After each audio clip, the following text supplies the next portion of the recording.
Actually, Frank, will you grab me a copy of these two, please? I didn't get them. Sure. Thank you.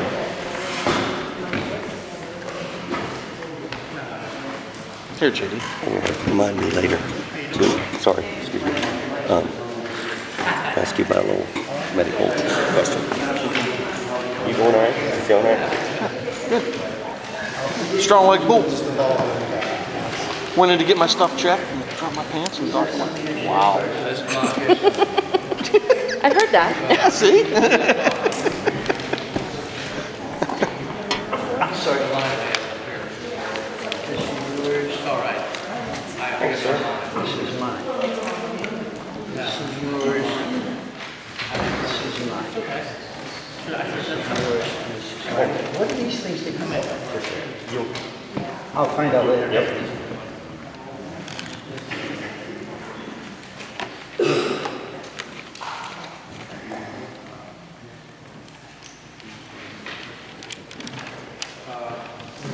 No, they're all.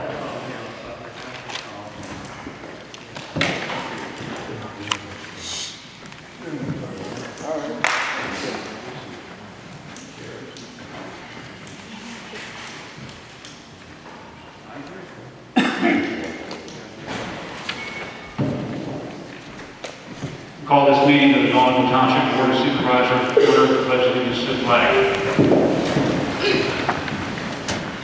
Pledge allegiance to the flag of the United States of America and to the republic for which it stands, one nation, under God, indivisible, with liberty and justice for all.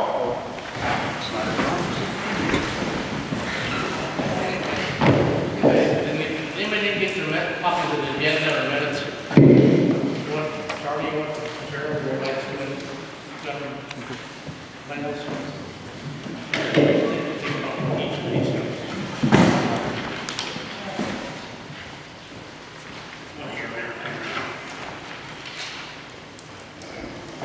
Secretary, roll call. Dave Healy, Here. Doug Teagarden, Yes. Zach Prescott. Public comment on the items on the agenda and non-agenda items. How are you doing today?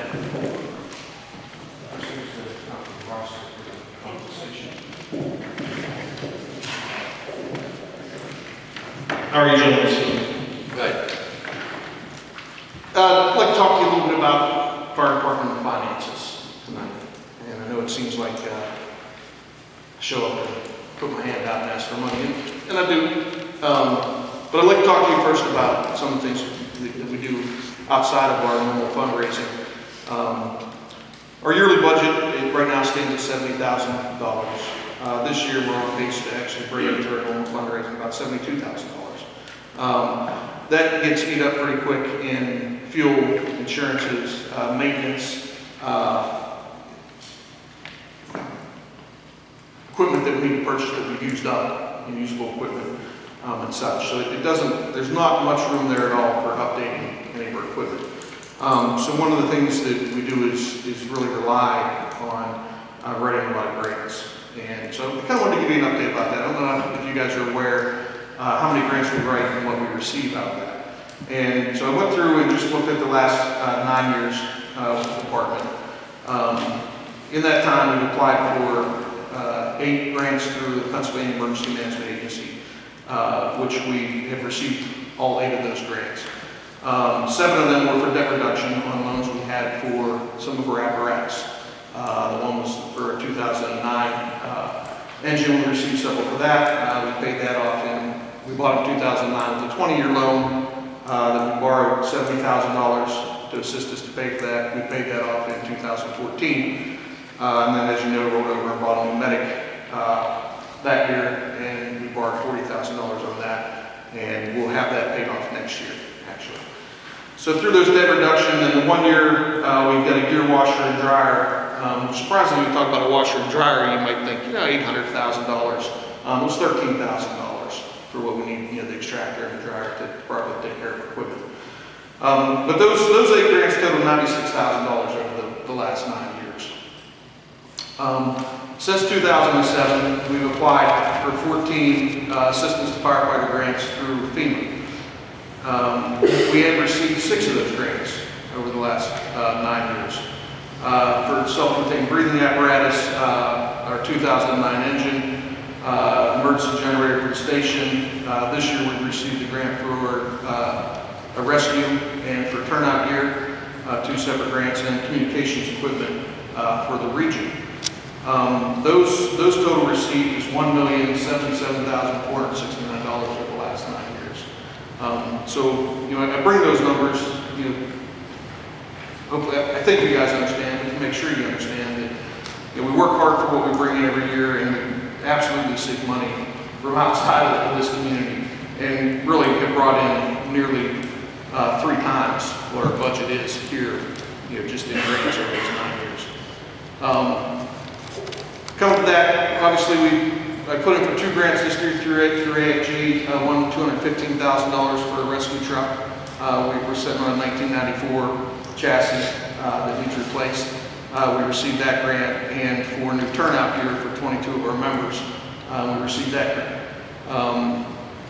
When Congressman Murphy called me to congratulate me for receiving the grants, you know, I hadn't seen the notices yet, and I thanked him and said, well, I'd like to know which one we got. You know, I appreciate it. So we got both of them, and that's the first time he'd seen that. To his memory, he didn't recall 2008 when we got 2 that year also, but so that was good to know, good to hear. Currently, we're looking at, those grants have a 5% match, so we're looking at about $30,000 above our normal budget that we're going to have to come forth to meet 5%. But that $30,000 is going to give us $300,000 worth of equipment, so really can't complain much about that. I'm sorry, $15,000 above. As you know, we've been dealing with you guys and talking and planning and seeking funding and bids on getting a new building. For probably about 5 years now, we've got 10 pounds shoved into a 5-pound bag, and it's really not doable. So we've got several different plans and some different pricing, and we have decided on the building, what the building is going to be. We have had to cut some things off of the building because of the cost to get it down to where we think we can obtain the funds to do it. We're looking at a 50 by 80 foot building, 4 bays, going next to our building, where eventually it will be connected to our building.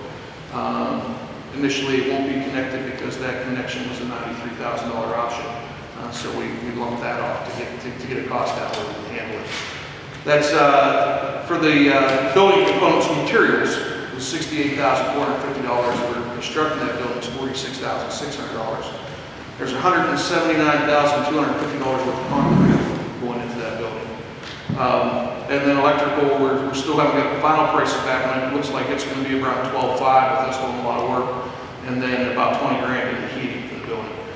That brings us to $326,800 plus whatever permits we need and whatever we need to spend on the demolition of the current structure there. Currently, we have on hand that has been put aside $90,000 in our pocket going towards that building. We're currently searching and talking to some different companies and different industries, looking for some help with that, and looking for some other grant opportunities also. They're much more difficult on buildings. As you guys know, I think you guys have checked into that. There's a whole different animal when you start talking about grants for buildings. AFG has some building grants, the assistance firefighters grants, but then you have to put so many things into it that we really don't need, that it drives the cost up double, more than double what the building should be costing. So that was kind of out. But we're looking for about $40,000 to $50,000 more dollars from outside industry or from outside companies.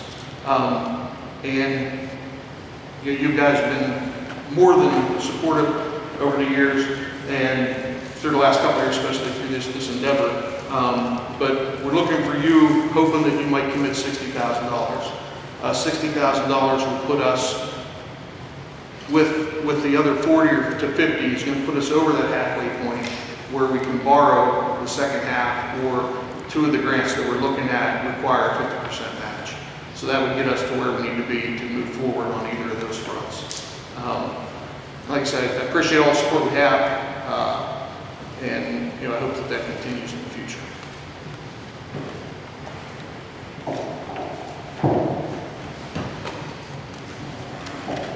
Any other public comment? I don't need that, I can speak up. Just like to speak, I don't know, since you changed the format of the agenda, if I need to reserve time to speak later in the interest of time and taxpayers' money may be covered later in the solicitor's report or something. Is that all right? Comment section now, if something you want to comment on, you need to make comments now. Right, it was just. We don't have a comment period later in the meeting. This is a comment period. Well, you do on each item, correct? You can.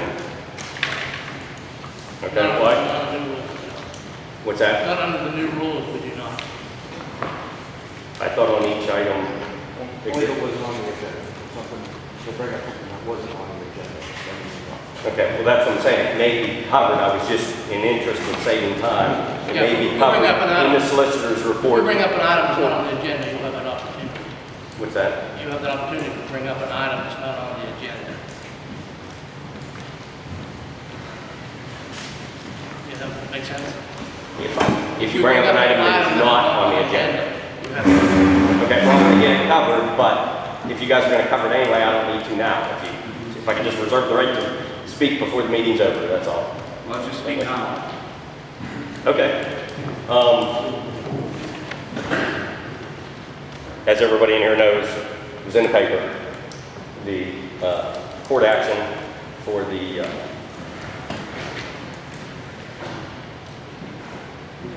injunction against, stop the zoning, all right? And there was a quote in there by Mr. Sweat, the solicitor, and to give him due respect, I was going to see if he addressed this prior to this. So, at any rate, he made a comment in the best interest of people and to save, don't quote me verbatim word for word, but to save the taxpayers' time and money, which I totally agree, okay? I apologize.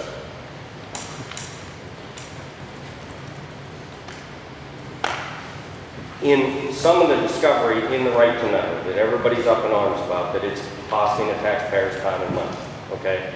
I understand that, but you don't get something for nothing, okay? There's been some inconsistencies that the discoveries in the right to know has brought out a lot of waste of taxpayers' money, okay? And Mr. Sweat, I know you gentlemen were not there. I was there. There was several of us there. Was at that court hearing, and Mr. Sweat made the statement to the judge in interest of taxpayers' time and money. Okay. That being said, I understand that you guys have an agreement with Mr. Sweat or Sweat Law Offices, and with Michael, what's his name? Cronin, who was hired as the right-to-know officer to take the load off of Tammy, which was great. You know what I mean? Take that liability and responsibility from her. Okay? But in this discovery, and stuff that came from the right-to-know and all the time and work and money that went into it, independent taxpayers' money, it has been discovered that you guys had an agreement with Mr. Sweat for an hourly rate of $135 an hour. Is that correct? Okay. But there's been several instances, multiple occasions, where he's been billing out at $185 an hour and even $285 an hour. And the township is being, I can just read this letter, but there's other stuff that I wanted to get across. It says, Dear Supervisors, enclosed, please find information indicating the Township Solicitor Gary Sweat is overcharging Donegal Township on a consistent basis. Mr. Sweat was appointed at $135 per hour, but his bills show him charging $185 and $285. Moreover, Mr. Sweat charges the Township for meeting by the hour, but his bills charge more time than the meetings last. Included is at least one complete phantom charge where he billed for a telephone call with Tammy Ines, but Mrs. Ines never had that conversation. If there's a legitimate reason for the overages, we trust that the supervisors will provide a reasonable explanation at the next public meeting. If there's no legitimate reason, then we trust supervisors will take appropriate steps to recover those overages on behalf of taxpayers. I would go one step further and say that I'm sure that if Mr. Sweat, in interest of the taxpayers' time and money, would have the secretary, I know you don't handle the billing, have the secretary go through it, see that these, and we can provide you with a copy of this, which I will right now, excuse me, that this is in fact true. Sorry, I was on one copy. Have her go back through and see that is true, that you will make the proper adjustments and credits to the township. In addition to that, I would say, I saw stuff in there where if Michael, the right-to-know officer, was hired on as the right-to-know officer at his attorney rate, not as a right-to-know officer rate, which if Tammy was at before and you make approximately $20 an hour, and if that's sort of the normal in the industry for a right-to-know officer, then that's what he should be paid if he's billing us at the attorney rate, which he is for the right-to-know officer. You guys made a motion and agreed to pay him $125 an hour, okay? There's charges in there where he had conversations with Gary about right-to-know stuff, and we got billed both attorneys' hourly rates for them two having a conversation. So I would suggest that, that's double dipping, that either if he is competent to handle the right to know, which I'm sure he is, and he should, and we're paying him an attorney's rate, that he should be able to take care of that himself within that rate and should not have to consult Mr. Sweat. And if he does, that's fine, but that should be on their dime, not the township's dime. We shouldn't have to pay two attorney rates, 125 to him, 135 to Mr. Sweat, for the same, to have a conversation about something that he's been charged with and tasked with. I think that's more than fair and reasonable. Also, I noticed in there that Mr. Sweat charges a $200 a month retainer fee. Correct? Yes. As I understand, correct me if I'm wrong, been wrong before, a retainer is just that, it's a retainer. Any work you do, the first $200 goes to the retainer. There shouldn't be the retainer by itself plus the charges. You guys are paying both. The $200 a month retainer on top of the monthly charges, which that shouldn't be. That's that first $200. As soon as there's $200 in billing, they should, wash out. Is that not correct? No, It's not correct? we're not engaging in our rules. No permit to engage our questions that correct. Good finish your point. Okay, well, I was giving you an opportunity. You're not taking my deposition in your comment time. It's a great big mistake. No, I wasn't doing that at all. I was trying to give you the courtesy to explain and contribute, and if I'm wrong, My so turn is coming. Okay, well, that's why I figured you may address it in the solicitor's report. As you recall, I asked to speak after your solicitor's report to address it then and give you the opportunity to address it prior to that. Okay, so thank you. Any other public comment? Yeah, I do. I have a question. You made a comment on new rules. What Yeah. are the new rules? We adopted a set of meeting rules, I want to say probably 2 or 3 meetings ago, as a resolution by the township that states the rules of order and so forth for our public meeting. And how do I go about getting the rules to me? She can give you a copy. I just got it 2 months ago. Were you here at the meeting? I don't have to be in the meeting. Well, if you want. I live in West Virginia. Okay. Should That be- means I don't have anything else to say tonight. If you have a comment on the agenda, you can comment. That's what the I public don't hearing is have for. any comments. I just need to go whenever you get a chance to know. See her on the website. Mike Wallen.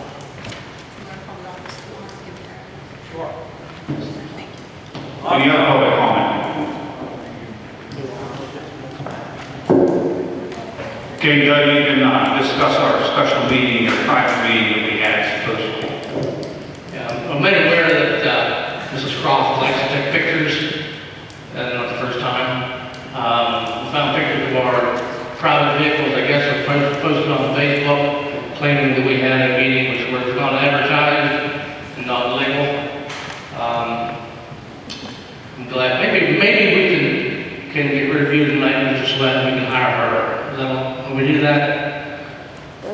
Under the statute, under Pennsylvania law 65, Pennsylvania Consolidated Statute 708, subsection B, describes when you can have executive sessions.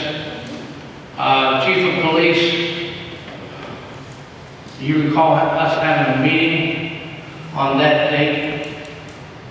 And the question, I guess, was the September the 1st at 6 o'clock. Would you characterize that as a personnel meeting? Yes, sir. Would you think it would have been appropriate to have that as a public meeting? Yes. Therefore, under that statute, we are announcing, making an announcement as per the code, the first public meeting, following the executive session, making the announcement that we're holding, and that we held that meeting, and it was for the discussion of police personnel items.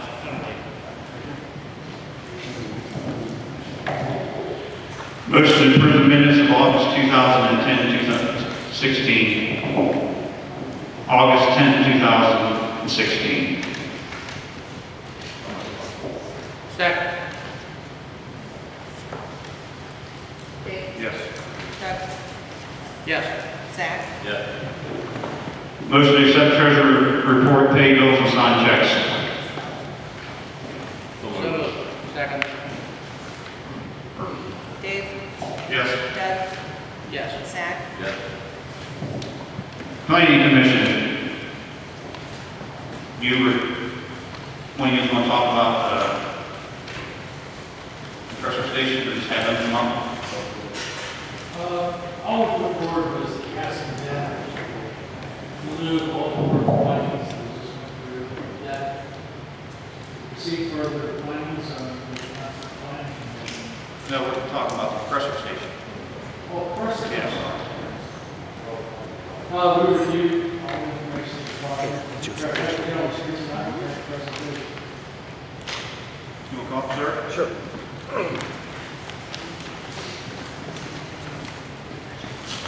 First of all, I want to thank the board and thank you all for allowing me to speak this evening. My name is Floyd Osborne. I'm with Columbia Pipeline Group, who actually the owner of this property is Columbia Gibraltar Gathering. And as most of y'all probably know, we are currently constructing a 36-inch pipeline. We're currently constructing a 36-inch pipeline through Washington County, Township, Township, and West Finley, all the way down to Majorsville. Part of our project and the third and final stage is a meter station down in Majorsville and also a compressor station that we propose to install on the property that we purchased from Delashon, which is located off of Delashon Road. Not exactly sure of the mileage. I think it's 1.8 miles from Highway 40. Excuse me. This is the site. We propose to install two a little over 5,000 horsepower compressor systems on there, and with associated, we'll have one building. It's called a PRC, which is a power control building, power control room. Excuse me. I got my homework done from last night. So, sorry. Right now, we submitted a preliminary plan to the Planning Commission last night with a site grading, and we asked for their approval, and they granted the preliminary approval on So we're currently having our stormwater and other permits run through Washington County. And as soon as we get those complete, then we'll be able to proceed with our plans. I'll be open to any questions. In relationship to the cabin, or I don't know if it's still a cabin on that property. It's gone. It's gone. What Yes, about the lake? The lake is still there. And what's your plan as far as it goes? You doing away with it, or? As far as I know, it's going to stay. The next part of the property was in clean green, and it's going to stay after we get the construction done. We'll have to redo our application with the state or with Washington County, but the rest of it is going to stay as forested land under clean green. So we're not going to, we have no plans to disturb that area. So if you go fishing down there, I don't know about it. I haven't for a long time. I heard there was some pretty good fishing down there, at least the guys from Township said. And you bought the entire parcel? Yes, sir. Does that go from Delshon Road to Wellham Valley to Nuclear Road, or is it not? No, Is sir. it back- It's borders, there's two tracks at Delshon under there, and we bought one of them. They still own It's one still on the track. track. Yes, sir. And we're readjoining Mr. Ditter's property. In conjunction or where the house or cabin stood, where is the compressor station in regards to that? The cabin was down in the hollow, Yeah. and we're up on the ridge, right up from there. How far off the highway? It's approximately 350, 400 feet from the Delshon Road. This right here shows the entrance road going in, and right here is Delshon Road. This is the old road going to the cabin. One of the questions that was asked last night was the decibel of the sound that would come from that. And I can't remember, did you say 50 or did you say 60? Actually, we did the study based on 60 decibels. That's kind of like a FERC standard. Well, I was reading in today's Observer, there was a story in one of the townships about a compressor station that had a standard of 50 decibels. We calculate that the sound level at the property line should be approximately 55 decibels. Now, your normal washer and dryer will run between 40 and 80 decibels. Yeah, how close to it would that be? What's the measurement? That's the property. Up the property line? Yeah, that's the property line. And from there, it dissipates on out from there. So it should be no more than your average washer dryer. I read on the internet, and you read this too, that a quiet washing machine is around 50 decibels. How does it compare with a machine gun at a quarter mile? It would be a lot less. Just measured on that.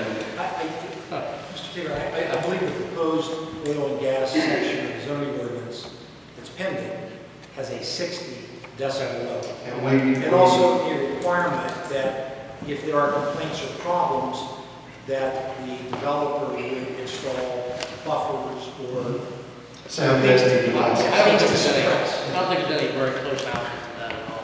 The closest house is approximately 2,100 feet. Yeah. Every house around it, we're sandwiched in between Mr. Denver, Hoffman's property and Mrs. Williams' tract.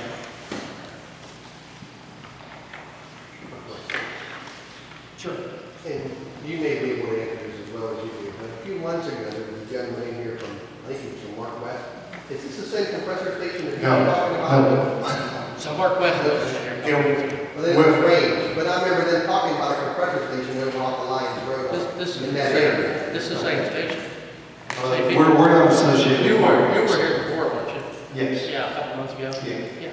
Yeah, basically. It's not clear, that may mean there may be two of them there for two different companies. Not on this property. Okay. No. That's fine. I think you did pick a good location because that's pretty isolated. We did the best we could. And no other questions? Thank you. We need that. To approve the preliminary site, like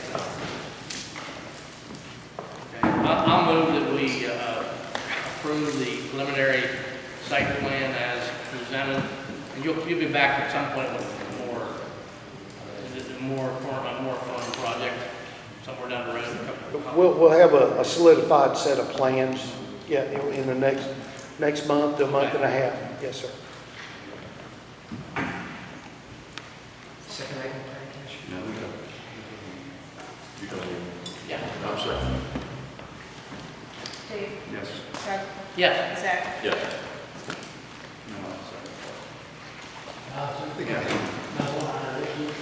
You want to use the mic? We last night, planning commission met, and we talked about what really is going on with planning and zoning. And we talked about the planning committee was set up for it, is now, absent, we're not worried about that. And all we asked was, if there's any continuation, planning and zoning, then it comes back to the planning. We'll review it, and we'll take care of it. The members that were there tonight, there were 6 of us there tonight, 11 and 8. We all voted, we all agreed, we just simply want it back to us. Okay?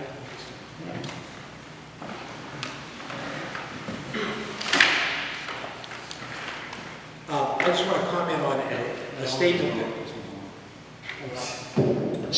that was attributed to me in the Observer report. And this followed the hearing before Judge Podolsky. And as many of you know, it was a motion for a temporary injunction and also a complaint for declaratory judgment,